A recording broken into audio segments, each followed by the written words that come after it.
আসার সময় আর কি ওনারা আমার হাদিয়াটা দিছে, আমি তো আসলে কখনো 2 টাকার বান্ডিল। হ্যাঁ হ্যাঁ হ্যাঁ, এখানে যে 2 টাকার বান্ডিল দিছি এটা আবার সভাপতিরে বলিস না। সভাপতি যদি জিজ্ঞেস করে বলবি 50,000 টাকা দিছে। আমাদের মতো আলেম ওয়ালাদের নিয়ে যে এরকম মানে প্রতারণা করবে এটা তো ভাবতেই পারি না। কাকরাইল মসজিদের ইমাম সাহেব আইছে। চট না আনতে চট। আপনার হাদিয়াটা নেন নেন। ধন্যবাদ। আমরা যতটুকু সামর্থ্য কুলাইছে আপনাকে দিছি। হুজুর যদি আমারে ফোন দেয়, হুজুরের ফোনে কি কমু জানো? হুজুরে কম, হুজুর আপনি তো 50,000 টাকা দিছি, কেন আপনি গইনা নেন নাই? আসসালামু আলাইকুম। হুজুর আসছে? হ্যাঁ ভেতরে। হুজুর আসেন। আসসালামু আসসালামু আলাইকুম। আলাইকুম ওয়া রাহমাতুল্লাহি ওয়া বারাকাতুহু। ভালো আছেন? আলহামদুলিল্লাহ। আর রাস্তা আসতে তো কোনো কষ্ট হয় নাই? সমস্যা হয় না। আপনারা ভালো আছেন সবাই? আলহামদুলিল্লাহ, আপনার জন্য সবাই ওয়েট জি, করতেছে। আসেন আসেন আসেন। হুজুর একটা কথা বলতে চাইছিলাম। হ্যাঁ বলেন। আমাদের এলাকার মানুষের নামাজ কালাম একটুও পড়ে না, জি। একটু নামাজের উপরে জোর দিয়ে আজকে একটু ওয়াজ করবেন। ইনশাআল্লাহ, আসেন ইনশাআল্লাহ। আসেন। আরেকটা কথা বলেন। আমাদের এলাকার যুবক ছেলেবেলা নেশার ভিতরে এইভাবে পড়ছে, ঝুইকা পড়ছে, নামাজের কোনো তাদের মনোযোগই নাই, একটু নেশার উপরেও একটু ওয়াজ করেন। ইনশাআল্লাহ ইনশাআল্লাহ। আচ্ছা চলে চলো, এসব ব্যাপারে নিশ্চিন্ত থাকবেন। আসেন। ছেলেটা এখনো আইতেছে না, কত দেরি হয়ে যেতেছে, একটু পরে ওয়াজ শেষ হয়ে যাইব, এখন ওর কোনো খবর নাই। কতক্ষণ ধরে আমি ওয়েট করতেছি, ওরা আসতে বলছি, জ্ঞান কাণ্ড নাই আসলে কোনো এইসব ছেলে পেলের। একটা দায়িত্ব দিছি, দায়িত্বটাও ঠিক করে পালন করতে পারে না। বেয়াদব, আসুক আজকে। এতক্ষণ লাগে? খাম পাইতাছিলাম না। খাম পাইতেছিলেন, এমনি চলে আসতি তুই। আমি কতক্ষণ ধরে আমি ওয়েট করতেছি, একটু পরে ওয়াশ শেষ হয়ে যাবো। আনছোস 2 টাকার বান্ডিলটা আনছোস? দে। হ্যাঁ ঠিক আছে।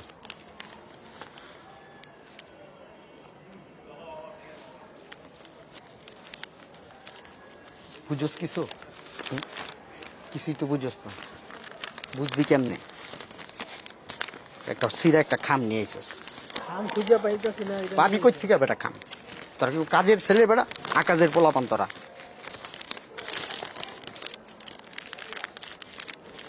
হুজুর এটা দিতেই গো। হ্যাঁ? হুজুরে দিব এটা, হুজুর রে। শোন, এইখানে যে 2 টাকার বান্ডিল দিছি এটা আবার সভাপতিরে বলিস না। সভাপতি যদি জিজ্ঞেস করে বলবি 50,000 টাকা দিছে। যে বক্তা আসছে ওনারা 50,000। কয় টাকা? 50,000। মনে থাকে জানো? ঠিক আছে। আয় আমার সাথে আয়, দেরি হয়ে যেতেছে। হুজুর আজকে আপনি চমৎকার বয়ান করছেন, ধন্যবাদ। আমার কাছে খুব ভালো লাগছে, এলাকাবাসীর কাছে খুব ভালো লাগছে আপনার বয়ান শুনা। মানে আমি মুগ্ধ আপনার বয়ানে। মাশাআল্লাহ, আলহামদুলিল্লাহ। হুজুর একটা কথা বলতে চাচ্ছিলাম। হ্যাঁ, বলেন। যদি আজকে রাখতে আমাদের এখানে থাকতেন খুব খুশি হতাম, আমি না শুধু এলাকাবাসীও খুব খুশি হতো। হুজুর আমি আসলে আন্তরিকভাবে দুঃখিত, কারণ আমার আগামীকালকে আবার মাহফিল আছে, যার জন্য আমাকে খুব সকালে বের হতে হবে। জি জি, আমরা আসলে খুব মানে আন্তরিকভাবে খুব খুশি হইতাম যদি আমাদের এখানে থাকতেন একটা রাত। হুজুর অনেক ধন্যবাদ। আমার ইচ্ছা ছিল কিন্তু কিছু করার নাই, আমার আগামীকাল মাহফিল আছে, খুব সকালে যেতে হবে আমাকে। প্লিজ আমাকে একটু বিদায় দেন। এই এক কাজ কর, হুজুরের গাড়িটা ঠিক হয়েছে কিনা দেখে ড্রাইভারে ঠিক করতে বল, তাড়াতাড়ি ড্রাইভারের সামনে আসতে বল গাড়ি নিয়ে। আসেন হুজুর, আসেন আসেন আসেন।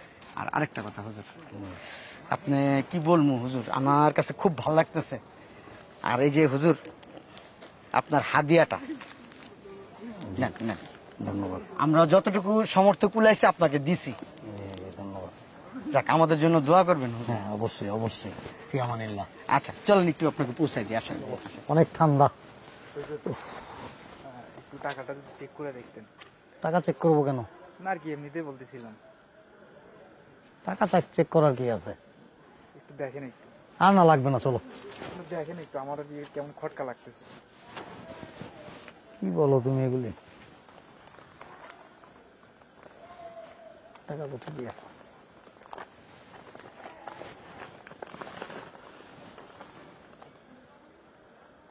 এ কি? সব 2 টাকা নোট। হ্যাঁ দেখি ধরো তো।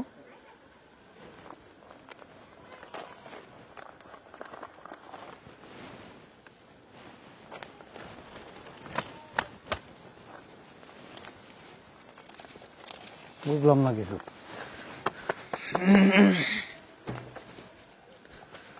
আসসালামু আলাইকুম। হুজুর নাকি? ওয়ালাইকুম আসসালাম। ভালো আছেন? আলহামদুলিল্লাহ। অনেকদিন পরে আপনারা দেখলাম। জি জি। কি খুঁজতেছেন? কি কোনো সমস্যা? না সমস্যা পকেটে তো থাকার কথা না, প্যাকেটের ভিতরে ছিল না। জি জি। মানে কি সমস্যা? সমস্যা কিছু না, আসলে মাহফিলে গেছিলাম তো আচ্ছা।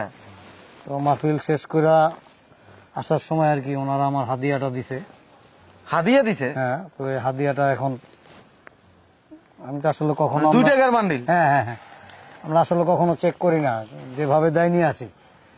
ও বারবার বলতেছে যে হুজুর একটু দেখেন দেখেন। এখন তো আমি দেখো তো এটার ভিতরে আছে নাকি। খাম কি এটাই দিছে আর কোন? না না না, কোন জায়গায় গেছেন ওয়াজ করতে? গেছিলাম আপনার ওই যে উত্তরবঙ্গে। আমি বুঝলাম না চিন্তা ধরন তো একটু কোনা দি। 1 2 3 4 5 6 7 8 9 10 11 12 13 14 15 16 17 18 19 20 21 22 23 24 25 26 27 28 29 30 31 32 33 34 35 36 37 38 39 40 41 42 43 44 45 46 47 48 49 50।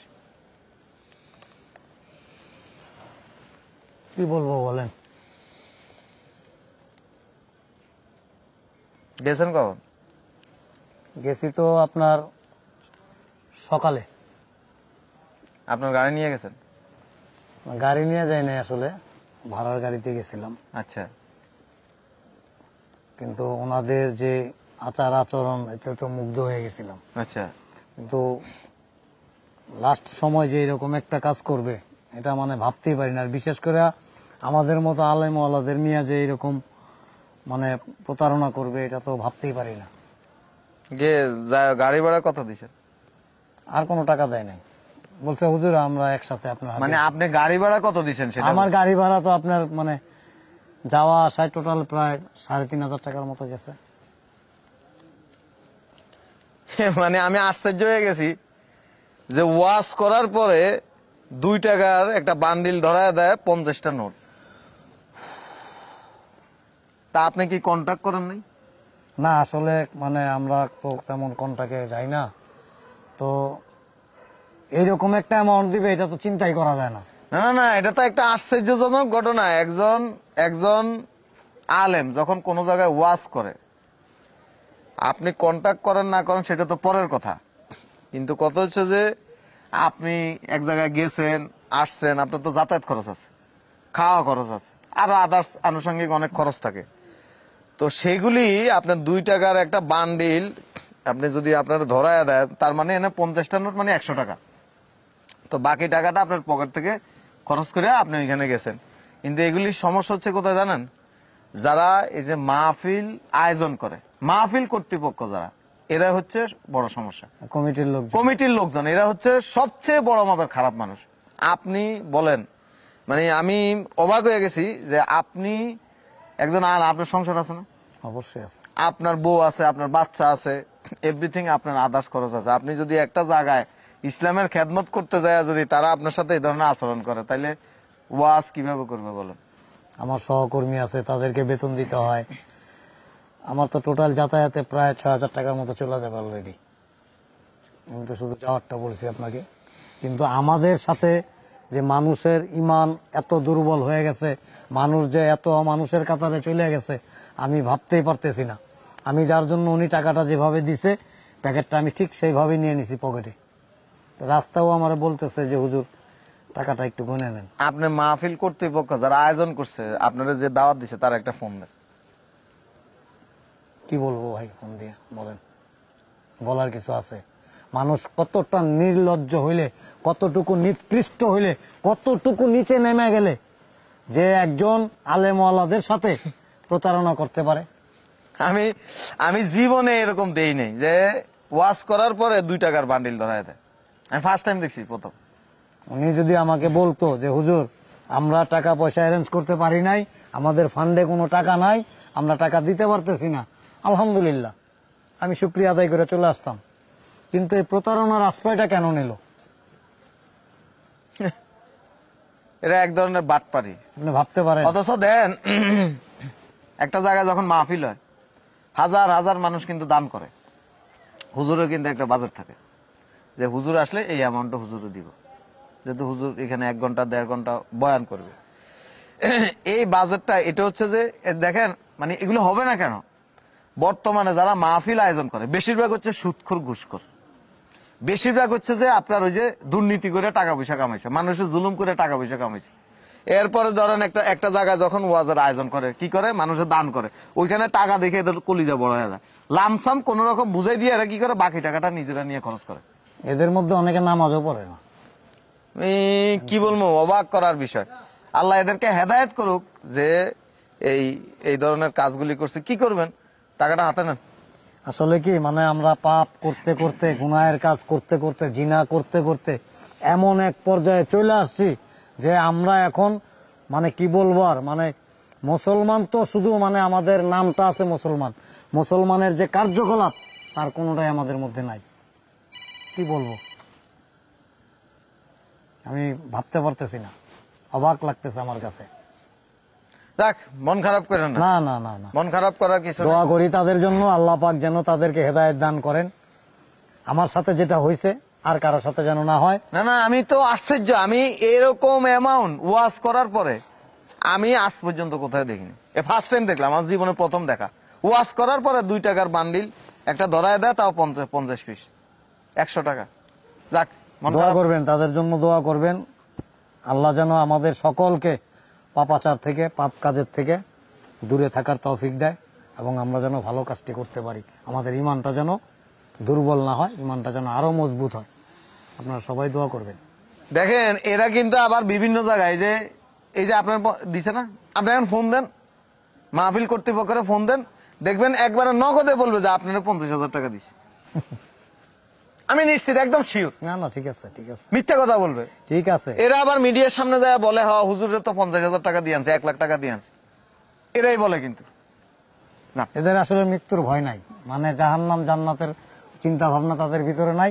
তারা মনে করে দুনিয়াতে যতদিন আছি যেভাবে ইচ্ছা যা ইচ্ছা করে যাব, এভাবে চলে যাব, এটাই আমাদের পুঁজি, এটাই হলো কথা। রাখ।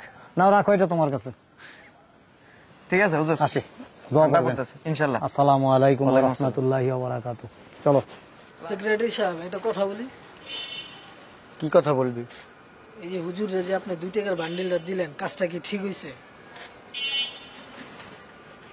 কোনো কথা নাই, চুপ। আমার কাছ থেকে তোর অনেক কিছু শেখার আছে। উনি একজন আলেম মানুষ। এটা আলেম মানুষ, আলেম হয়েছে কি হয়েছে?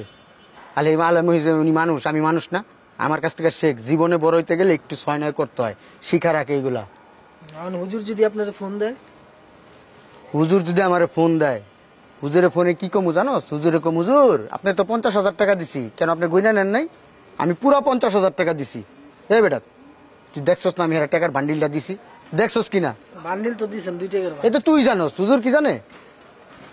ফারদার ডিজাইনার কমনি এইসব কথা, ফারদার এসব কথা কাউকে বলবি না। ওই হুজুর যদি উপরে ফোন দেয় তখন তুই বেটা, হুজুরে ফোন দিলে লাভ হইব? টাকা তো দিছে আমি, আর কেউ দেখছে? তুই দেখছস আর আমি দেখছি। আপনাকে এই মাহফিলের সভাপতি হলো বাটপার। আপনারা নেক্সট আমারে ডাকবেন না, আপনাকে এই মাহফিলে আমো না। মিথ্যা কথা কোন আপনারা।